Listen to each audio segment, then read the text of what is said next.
ये कहानी शुरू होती है एक बच्चे के पैदा होने से।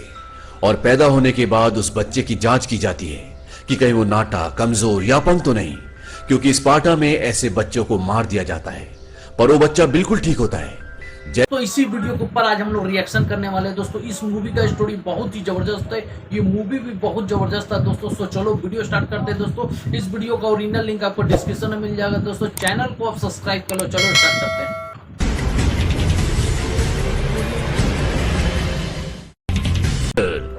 ये कहानी शुरू होती है एक बच्चे के पैदा होने से। और पैदा होने के बाद उस बच्चे की जांच की जाती है कि कहीं वो नाटा, कमजोर या अपंग तो नहीं, क्योंकि स्पार्टा में ऐसे बच्चों को मार दिया जाता है, पर वो बच्चा बिल्कुल ठीक होता है। जैसे वो 7 साल का होता है, उसकी एक योद्धा बनने की ट्रेनिंग शुरू हो जाती है और उसे घर से दूर जाना पड़ता है। स्पार्टा में सिर्फ एक ही चीज सिखाई जाती है कि अपने वतन के लिए जान देना सबसे फख्र की बात है। ट्रेनिंग में उसे लड़ाया जाता, पीटा जाता, और ट्रेनिंग के खत्म होने के बाद उसे इम्तिहान के लिए खौफनाक जंगल में भेज दिया गया। और उस सर्द रात में, उस खौफनाक जंगल में उसका सामना होता है खूंखार भेड़िए से, पर वो उसे मार देता है। और जब वो वापस लौटता है तो उसे स्पार्टा का राजा बना दिया जाता है, जिसका नाम लियोनाइडस होता है। धीरे धीरे वक्त बीतता है और 30 साल बाद लियोनाइडस के पास एक दूत आता है, और ये दूत फारस का होता है, और इनके राजा का नाम है जक्सीस, जिसके पास एक बहुत बड़ी सेना है। लियोनाइडस बोलता है कि कहो दूत, मैं तुम्हारे लिए क्या कर सकता हूं, क्या पैगाम है? वो बोलता है कि जमीन और पानी।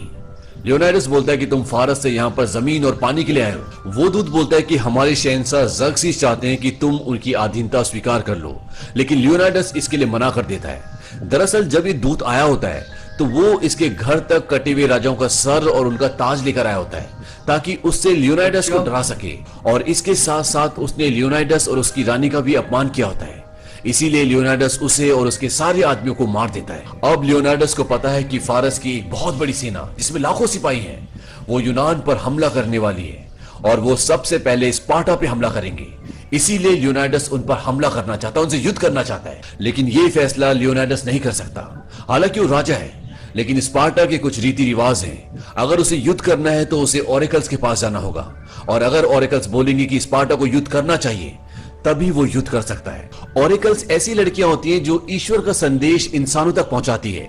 स्पार्टा में बहुत ही पुराने रीति रिवाज हैं। यहाँ पे कुछ बूढ़े पाखंडी लोग हैं जो ओरेकल्स को अपने वश में रखते हैं, यानी कि स्पार्टा की जो जवान लड़कियां होती हैं उनको अपने पास रखते हैं और उनके जरिए ईश्वर का संदेश लोगों तक, इंसानों तक पहुंचाते हैं। और अब लियोनाइडस इनके पास आता है और वो उन्हें अपनी सारी रणनीति बताता है। वो बताता है कि फारस की एक बहुत बड़ी सेना हम पर हमला करने वाली है। अगर हम उन्हें पहाड़ी दर्रों में, यानी कि नर के द्वार में भेज दें तो वहां उन्हें हम हरा सकते हैं। वो बूढ़े पाखंडी लोग बोलते हैं कि पहले ये बताओ कि चढ़ावे में क्या लाए हो, और लियोनाइडस उन्हें सोना देता है। वो बोलते हैं कि ये अगस्त का महीना है, कार्निया का त्योहार आ रहा है, और स्पार्टा कार्निया के दौरान कोई युद्ध नहीं लड़ता। इस बात से लियोनाइडस को बहुत गुस्सा आता है। वो बोलते हैं कि स्पार्टा का हर एक जवान लड़ते लड़ते मर जाएगा, स्पार्टा के बच्चे और औरतों को गुलाम बना लिया जाएगा। वो बोलते हैं कि इसका फैसला ओरेकल्स करेंगी। वहां पर एक जवान लड़की होती है जिसके जरिए वो ईश्वर का संदेश लियोनाइडस को बताते हैं। वो बोलते हैं कि अगर स्पार्टा जंग में गया तो पूरा स्पार्टा खत्म हो जाएगा, यूनान भी खत्म हो जाएगा। वो कहते हैं कि हमें कार्निया का जश्न मनाना चाहिए और स्पार्टा जंग में नहीं जाएगा। इस बात से लियोनाइडस बहुत हताश हो जाता है और वो वहां से चला जाता है। लेकिन ये सारे पाखंडी बूढ़े लोग जक्सीस से मिले होते हैं। तभी वहां पर जक्सीस के लोग आते हैं और वो उन्हें बहुत सारा सोना देते हैं। दरअसल ये पूरा संदेश गलत होता है, क्योंकि उन्होंने लालच में ये उसे बताया होता है, क्योंकि वो चाहते हैं कि स्पार्टा खत्म हो जाए, और स्पार्टा खत्म हो गया तो फारस का राजा जक्सीस उन्हें बहुत सारा सोना देगा, उन्हें नई नई लड़कियां देगा, जो ये बूढ़े पाखंडी लोग चाहते हैं। अब लियोनाइडस बहुत परेशान हो जाता है, क्योंकि वो जंग पर नहीं जा सकता। उसकी रानी उससे बोलती कि हमारे राजा इतने परेशान क्यों हैं? वो बोलता है कि मैं उस चीज को खत्म होते हुए नहीं देख सकता जिसे मैं सबसे ज्यादा प्यार करता हूं। उसकी रानी बोलती कि आप ये मत सोचिए कि आप एक राजा हैं, एक पति हैं या एक पिता हैं। आप ये सोचिए कि आप एक आजाद इंसान हैं, और ऐसी स्थिति में एक आजाद इंसान जो कर सकता है आप वही करिए। और अगले दिन लियोनाइडस अपने 300 लोगों को बुलाता है, और ये स्पार्टा के सबसे बहादुर सैनिक होते हैं। इनसे अच्छे योद्धा पूरे स्पार्टा में नहीं है। और ये 300 लोग ये तय करते हैं कि ये जक्सीस की लाखों की सेना का मुकाबला करेंगे।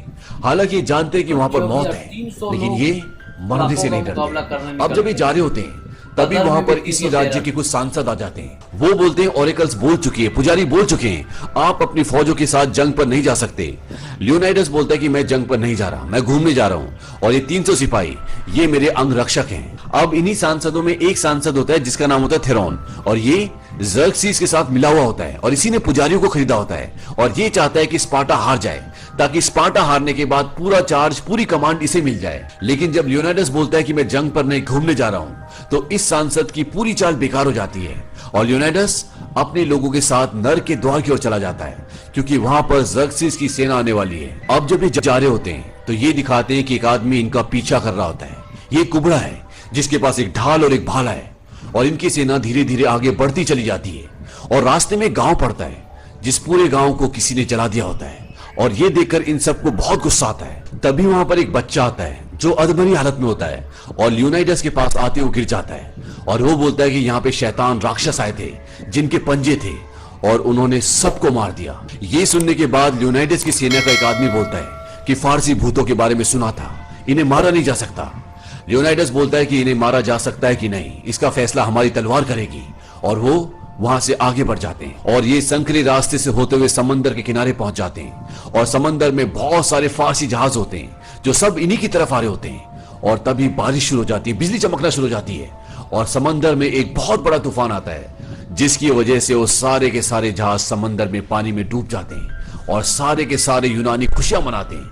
लेकिन सिर्फ एक आदमी शांत होता है, और वो होता है लियोनाइडस। अब इन्हें लगता है कि फारसी तबाह हो चुके हैं, लेकिन जब ये पहाड़ी की दूसरी चोटी से देखते हैं तो वहां पर देखते हैं कि हजारों जहाज वहां पहुंच चुके हैं, और फारसियों की तादाद लाखों में है जिन्हें हरा पाना मुश्किल ही नहीं, नामुमकिन है।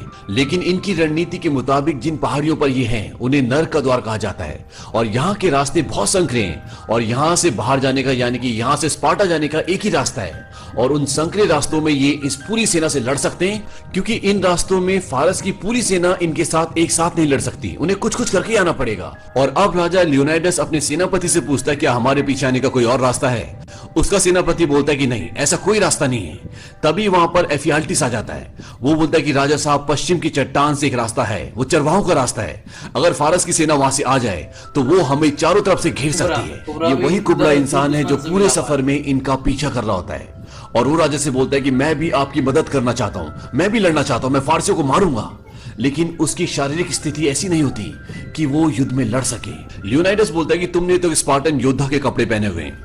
एफियाल्टिस बोलता है कि मेरे पिता एक योद्धा थे, वो स्पार्टन थे, लेकिन जब मैं पैदा हुआ तो मैं अपंग पैदा हुआ, और इसीलिए मेरे माँ बाप को स्पार्टा छोड़ना पड़ा, नहीं तो मुझे स्पार्टा में फना कर दिया जाता, क्योंकि स्पार्टा में अपंग बच्चों को मार दिया जाता है, इसीलिए उन्हें स्पार्टा छोड़ना पड़ता है। एफियाल्टिस बोलता है कि मुझे मेरे पिता ने युद्ध करना सिखाया, लड़ना सिखाया। लियोनाइडस बोलता है कि तुम अपनी ढाल को उठाओ, जितना ऊपर उठा सकते हो, लेकिन एफियाल्टिस उसे नहीं उठा पाता क्योंकि ढाल बहुत भारी होती है।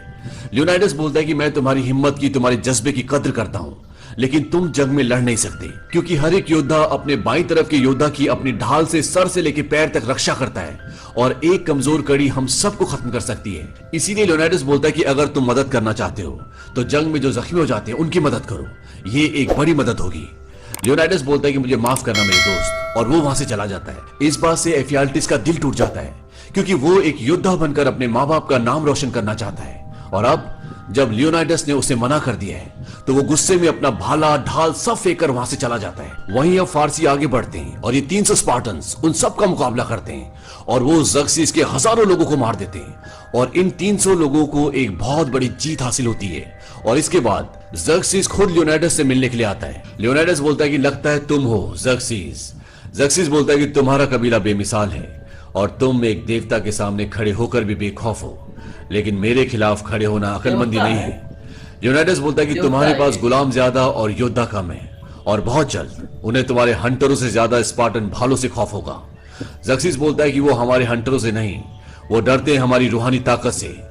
तुम मेरे साथ मिल जाओ, मैं एक मेहरबान देवता हूं, मैं तुम्हें पूरे यूनान का जंगी सरदार बना दूंगा, बस तुम्हें मेरे सामने घुटने टेकने होंगे, और इसके बाद तुम्हारे सारे दुश्मन तुम्हारे सामने घुटने टेक देंगे। लियोनाइडस बोलता है तुम बहुत मेहरबान हो, राजाओं के राजा, पर जहां तक घुटने टेकने वाली बात है तो तुम्हारे लोगों को मारने के बाद मेरी जांग में अकड़न होने लगी है। दोस्तों ये वीडियो यहीं पे खत्म होता है। इसके आगे का एपिसोड जो बचा हुआ है वो मेरे चैनल पे आप जाके देख सकते हैं दोस्तों। फिर मिलते हैं दोस्तों नेक्स्ट बेस्ट वीडियो के साथ दोस्तों। आज के लिए दोस्तों बस इतना ही। जय हिंद दोस्तों। चैनल को सब्सक्राइब करें, लाइक करें, शेयर करें, कमेंट में बताओ आपको वीडियो कैसा लगा दोस्तों।